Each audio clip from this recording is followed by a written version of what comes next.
Welcome to the Midnight Release presents Midnight Reflections with Chase. Today's episode is called It's Okay to Say It Hurts.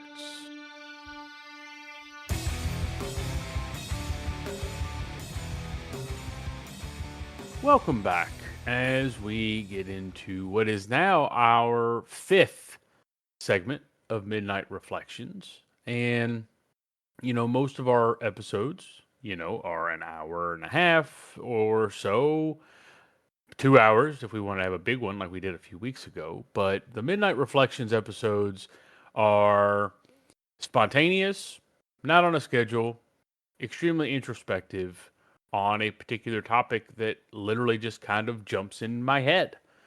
We have gone through several different things. Our most recent was about collecting memories and not things, the physical media and things like that, memory anchors, if you will.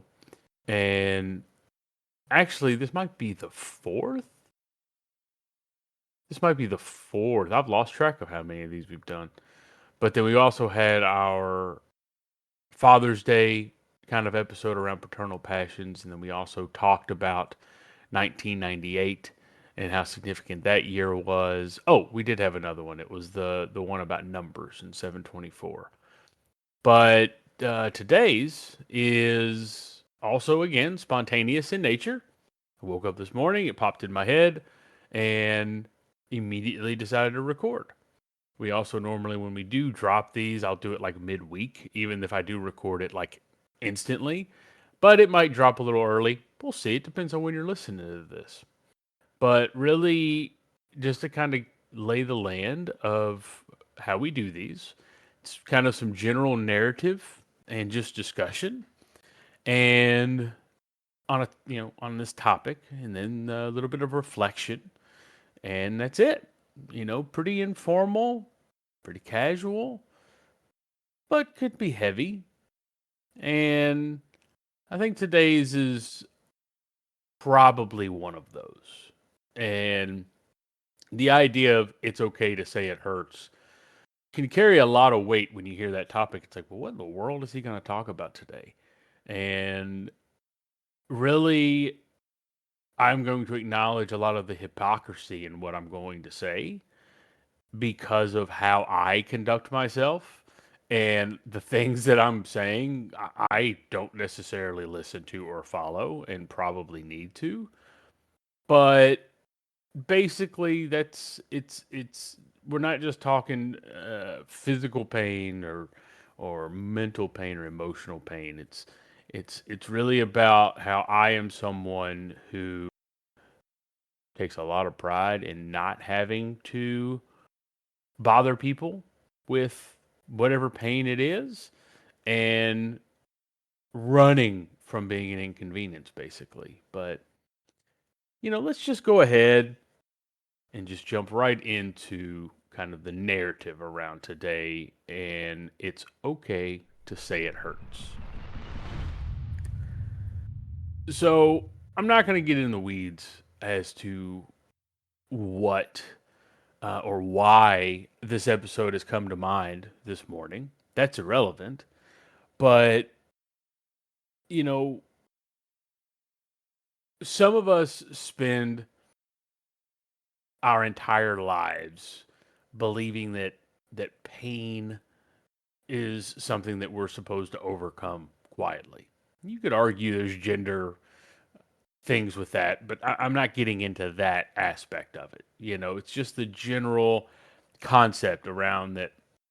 You know, pain is something we're supposed to just work through and overcome quietly.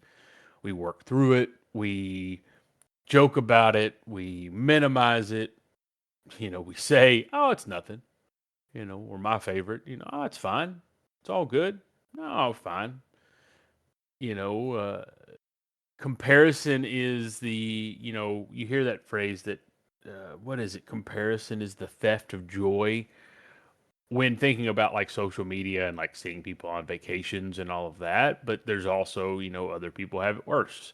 Which, and again, I already mentioned about the level of hypocrisy that I'm going to feel as I talk through some of these things, and the idea of, hey, you shouldn't, worry about other people having it worse or going through a worse situation, because that doesn't devalue what you're going through. And, you know, kind of my I don't want to say a favorite. That's the worst word to use in this connotation, but the whole thing around not wanting to bother anyone, or not wanting to inconvenience anyone, or anything, like that. You know, we become so good at dismissing ourselves that, the people around us, they may not even know what's going on. Again, whether we're talking physical or mental or emotional, and even for someone like me who's not overly emotional in general, there might be something going on.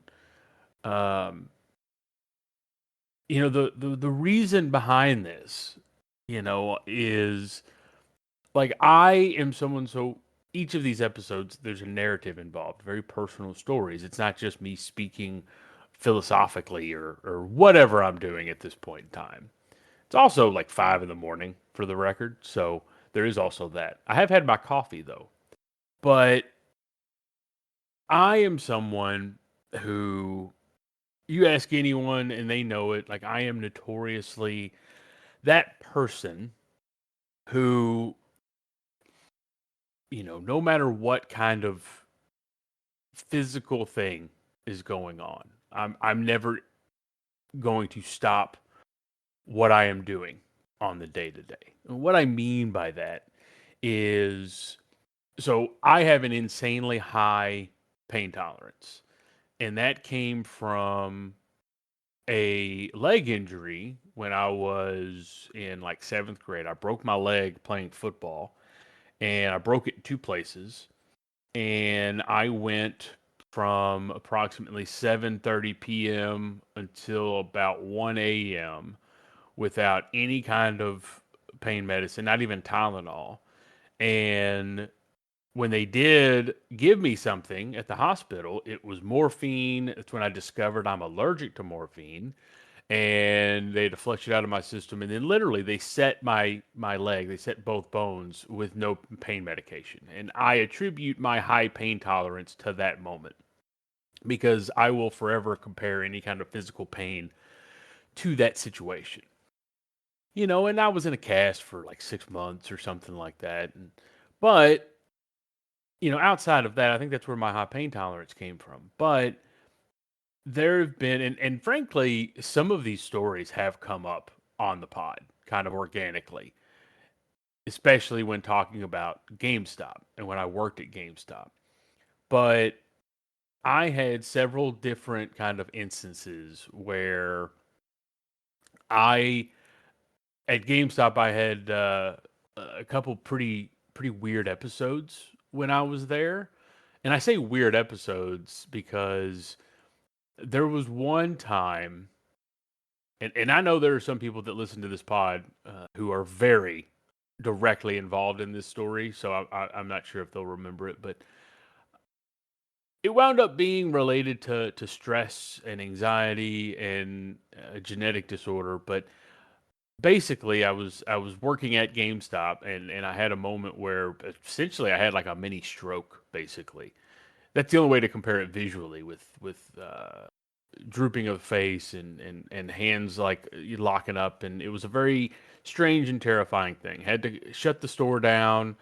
Luckily, the my manager at the time, my friend at the time, shut the store down, called the ambulance, and they came, and I ended up going to the hospital and everything. And literally, that happened at work. And I mean, I was back to work the next day. Like, it was kind of like, okay, it is what it is. And like I said, that wound up being, you could argue that was mental health related, but nonetheless, went okay, whatever, back the next day. I had another instance where I got in a car accident and had a concussion, and, went to work basically like the next day, worked the whole day by myself, was really struggling to breathe, didn't know why. And after I closed, it was the night of a midnight release for Left 4 Dead 2 and Assassin's Creed 2, and we closed early, and I left, and I remember I called a girlfriend of mine at the time asking if she could I had to pull off the side of the road because I was struggling to breathe, and I called an ex girlfriend at the time, and I asked because I was right by her neighborhood if she'd come pick me up. And it took me a lot to make that phone call, but I was literally sitting on the side of Outer Loop, struggling to breathe by her neighborhood, and I called to see if she'd pick me up, take me to the ER. She hung up on me, which makes sense, and that's fair. And so then I called my mom and I asked her what the hospital with the least amount of waiting time was, or maybe I texted her. I can't really remember. And she told me, and then I drove myself to that hospital. Well, I passed out walking into that hospital, and I don't remember anything after that until I woke up in a hospital bed. And what had happened is I had passed out. Well, my left lung had been completely collapsed by basically that car accident from a couple days prior. I had been taking shallow breaths all day because of the bruising on my ribs that resulted in my lung collapsing. So they had they had to like flush me with adrenaline, do something to get it back lined out. Anyway, I was there basically all night, and then they prescribed me Vicodin to get me through the day. Well, I had to work the next day, so this was a midnight release game. So literally, I get to the ER. We're talking like 1:15. By the time I leave, it's like 5 or 6 in the morning. And if you all know GameStop, GameStop's open at 10. You have to be at the store at 9 to open. So I literally just went to a pharmacy, got this Vicodin filled, and I worked it. I had another open to close. I worked two open to closes back to back. I worked the day from 9 a.m. until 1 a.m. for the midnight release the on Tuesday. And then on Wednesday, I was back at work at 9 a.m. and I worked till 9 p.m. And that's obviously just one example, but I very obviously like that is the type of person, I didn't want to have to miss work. I didn't want to have to bother anyone. It took a lot for me to call that ex-girlfriend. My mom obviously wasn't happy with me when I told her about it after the fact. And, that's just retail. And I had a lot of retail examples kind of like that. But even in a professional environment, my friends laugh and joke all the time that I'm the person that will not go to the doctor for anything, no matter what it is. And basically, when I do, it results in some kind of hospital admission. That example I just said is one. But when I was kind of in that professional world and not retail anymore, same thing. I was feeling a kind of way, and all day long, kind of leaning and hunching over and all that. And I remember getting home, and I was living with my roommate at the time, my buddy Quentin, and I came downstairs, and he said, "Man, you doing okay?" I said, "No, I'm gonna go to the emergency room," like real cavalier. And he was like, "Why?" I said, "Well, because I have really high pain tolerance, and considering I'm at like a 8 or 9 right now, that's a problem." And so I go to the hospital, and lo and behold, I had a gangrenous appendix, and they said that they were gonna have to take my appendix out. My first immediate thought, by the way, was, okay, well, I'll just like give me some medicine, I'll go home, and then I'll schedule this. Because at the time, I wasn't even working full time in the professional environment. I had taken on an internship, and they were paying me enough where I could leave my full time retail job. But obviously, I wanted to get hired full time, so my focus was on working. And they were like, "No, we're gonna admit you tonight, and we're gonna do the surgery in the morning." I was flabbergasted. Of course, I started asking about recovery time and everything else. And now I did just get kind of an update on this story last night, but basically, I text my mom like I'm all, I got some kind of drip for the pain or whatever. I text my mom, let her know that, hey, I'm having my appendix taken out in the morning. And I don't even think I told her which hospital, but I passed out from just being tired from the pain medicine or whatever. And she was there whenever I woke up the next morning. Now I since learned that, she of course came to the hospital, and there was a big, long, drawn out kind of issue where they didn't know where I was, and they did this completely unnecessary, dramatic situation where like she didn't know if I was dead or not. Like it was awful. Like that the hospital did not handle that situation very well. But the next time I went to a doctor's office or a hospital was Same thing. It was a couple years later, and it resulted in me having my gallbladder out. You know, in each of those situations, I was back working the next day. Like I just was very just boom, boom, boom. Okay, let's keep trucking. Boom, boom, boom. Okay, let's keep trucking. And you know, the same thing kind of goes with like ailments, like when you think of the flu and pneumonia and things like that. And I do want to say I'm not this whole concept of, it's okay to say it hurts. I know right now I'm talking about everything physical and personal anecdotes and stories. I will say I'm not going to touch on COVID at all. I think all of us know and remember everything that has to do with COVID. The only way I'm going to touch on that is the way that it did pivot my mindset a little bit because it kind of had to.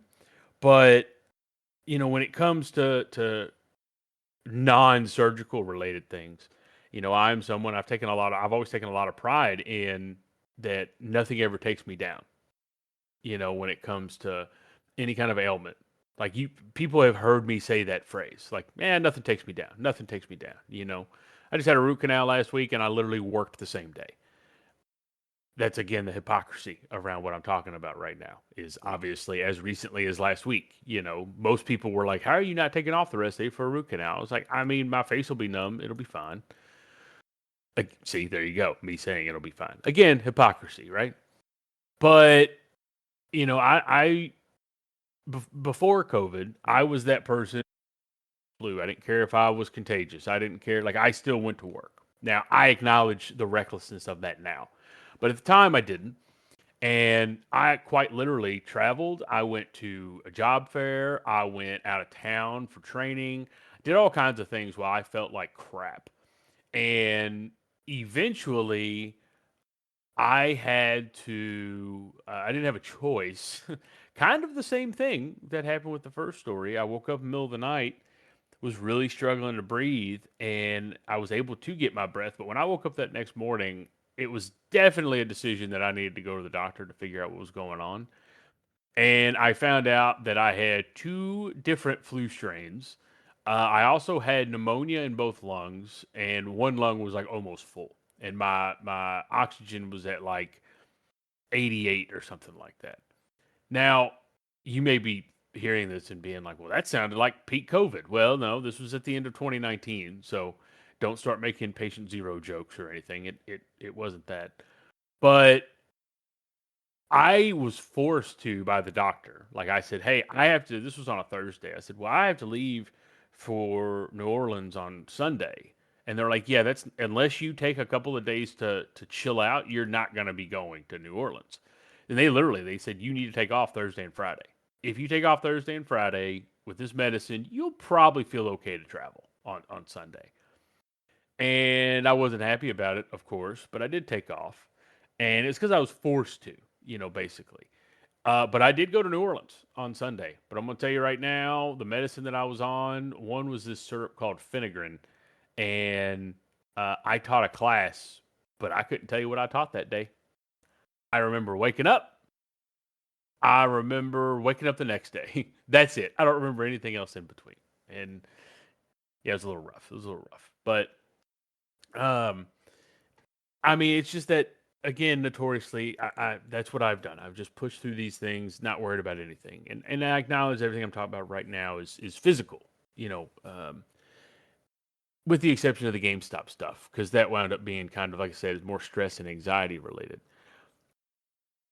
But I've done all these things, and outside of the things I mentioned specifically, I've had like I don't know 10 or 12 concussions in my life between football injuries between car accidents. I've been jumped a few times, and you could argue maybe that's not very good, but anyway, I have always just taken so much pride in that. Like to this day, like nothing takes me out. I'm gonna push through. I'm not gonna bother anybody. You know, focusing on this thing for myself, and we're not talking about personal things selfishly. We're talking about these health things, these whether it's mental health, physical health, whatever it is. You know, I've just dismissed that. There's no reason to bog others down with it. Oh, it's no big deal. And we essentially like this, which I am, and we get so good at just kind of dismissing all of these things that and I think I mentioned this at the starter that people don't really realize what's going on inside. Because I will say, all those things that I just talked about and how eager I am to get back to work and not bother people and just keep on trucking, I reflect back and I definitely feel a kind of way internally. Like when I tough out working, feeling like trash, I hate it. And think to myself, like, man, why don't I take off? Like, what is going on? Or if it's something like when I had my appendectomy and my gallbladder, I mean, any kind of surgery, you don't know what's going to happen, but I do worry about it, but I never have to, I never show that, and the thing that we have to think about, and what I tell myself all the time, and that's why this is a reflection, is just because we need someone in those moments, you know, it doesn't make us weak.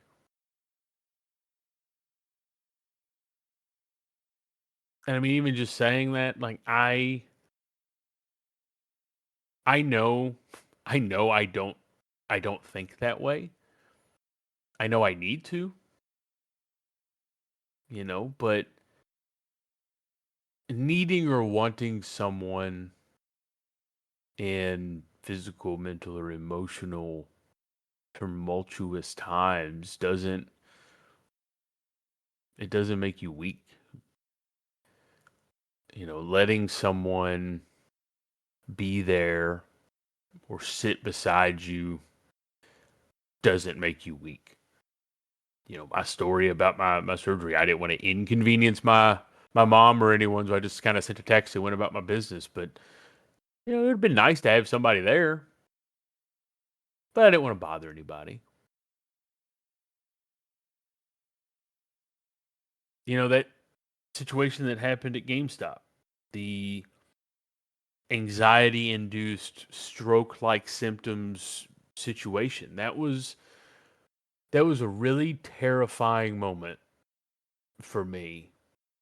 And I remember feeling so bad that we had to close the store and everything that happened through that. And the thing is, I know I feel the kind of way about that situation, but I know the person that was there who would listen to this pod would tell me like there was no reason for me to feel bad, that they wanted to be there for me and they wanted to get that situation. But the level of inconvenience that I felt that I caused them was insane. And that's the thing. I mean, there's this level of inconvenience that we don't want to feel.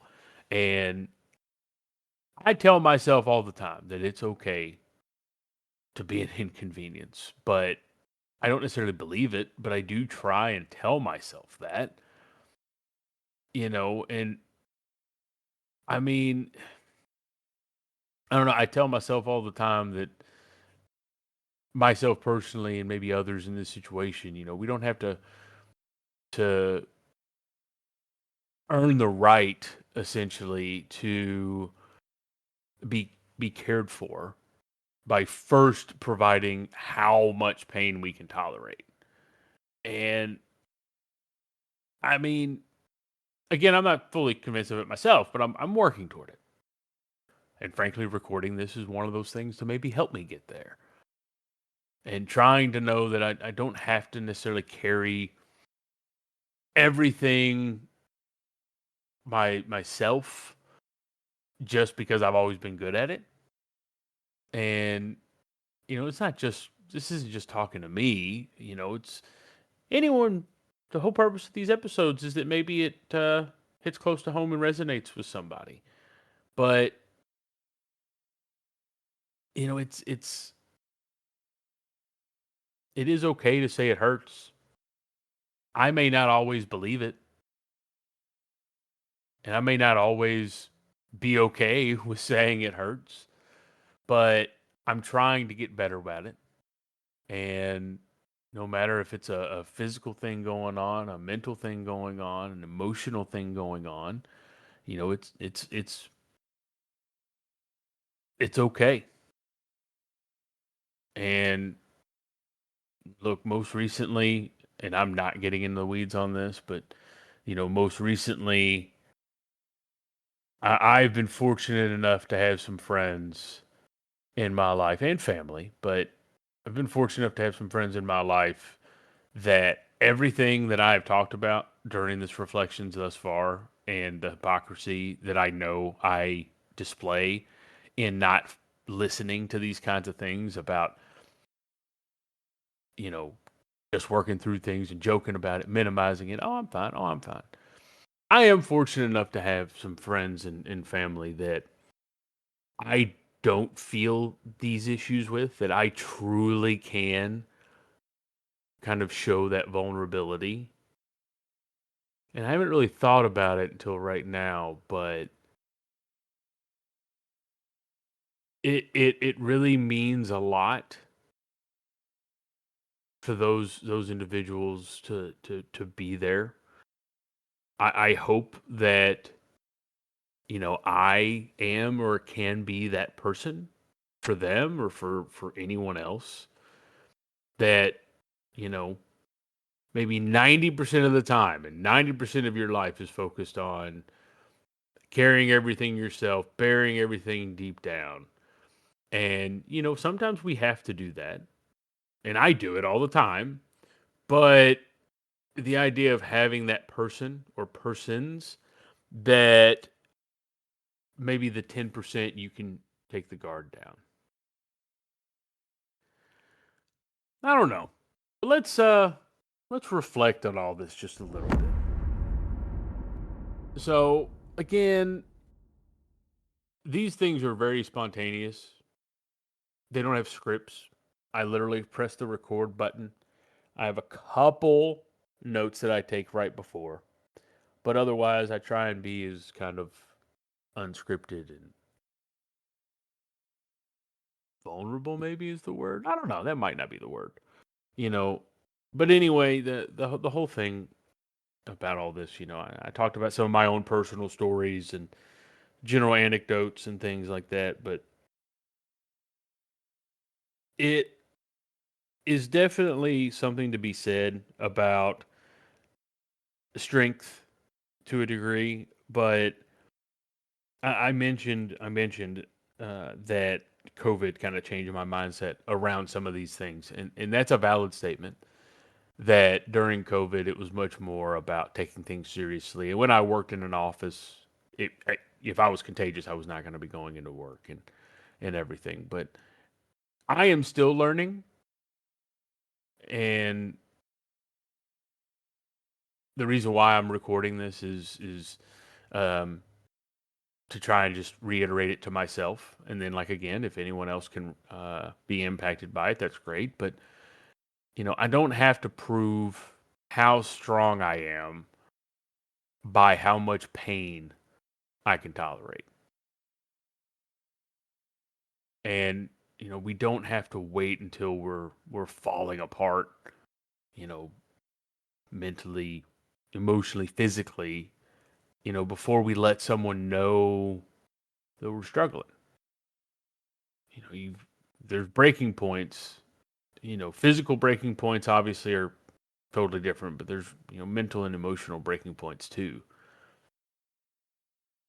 The one that I struggle with probably the most constantly, and a lot of people I know are the same way, is not having to apologize for needing someone to be there, not needing to apologize for anything in those moments.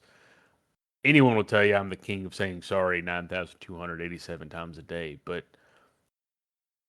I know it's not necessary, and I've been told that before. And people who I've tried to be there for, like they've been there for me, and they say sorry 2,000 times or however many, you don't have to do that. What do I say all the time? And technically, I believe it was my grandmother that said this. I don't have to do anything but die and pay taxes, you know. And someone told me once before, hey, when you've been there for me, you've said, I don't have to do anything but die and pay taxes. But then when I try and be there for you, you try and push me away or tell me it's fine or whatever. Well, think about how good you feel being there for me. Let me be there for you. And because I mean the people that care about you, they don't want to just celebrate with you when everything is good. They want to stand there when they're not. And sometimes we got to tell ourselves that it's okay to say something hurts. It's okay to be scared. It's okay to not know what's going to happen. And, I need to do a better job of knowing that it's okay um, to let someone hold a little bit of the weight for me on occasion. And this isn't just about me. Again, it's the whole purpose is maybe this resonates with someone too. It's okay to let somebody else hold a little bit of the weight for you. Think of a cup getting full, and you don't want it to spill over. So if someone's willing to let you pour some of that into theirs to lighten the load, do it. Because strength, physical strength, mental strength, emotional strength isn't necessarily always about standing on your own. Maybe our strength comes from the people around us. And maybe sometimes strength is, having the courage to reach out your hand and trust someone enough to take it, I guess. And look, you know, it's nice to have someone there to not go through something like that alone if you don't have to. When I look back on my situations where I have kind of intentionally buried myself in work or whatever the case may be, no matter what was going on, we're talking physical or mental, emotional, whatever. Um, those have been some pretty dark moments where when I let someone in and realize maybe I don't have to carry all of this myself, it does make it more bearable. There's some facts to that, but I know I still personally will generally not want to inconvenience people. So then it's a vicious cycle basically. You put yourself through the difficult thing to prove your strength, but then you end up reflecting on it later, and I don't know. But again, I know it was kind of spontaneous to kind of throw this out there, but it was something that came to mind, and I think the whole thing is, this whole thing is therapy for me, and but I've heard that others have listened to it and something resonates at some degree, and I hope maybe that's what some of these do. I need to take my own advice in a lot of regard, but you know, I'm just gonna say I'm just gonna say it again. It's okay to say it hurts. It's okay to be scared. It's okay to not know what's going to happen. But, yeah. Well, I think in the respect of time, I think we're going to call it. So, uh, yeah, I think that's going to do it. And everybody, just remember that though some memories and some thoughts, I guess, in this case, may be worth, lining up for, there are others that are much more about sitting down and in this case, not alone, but with others and reflect on them.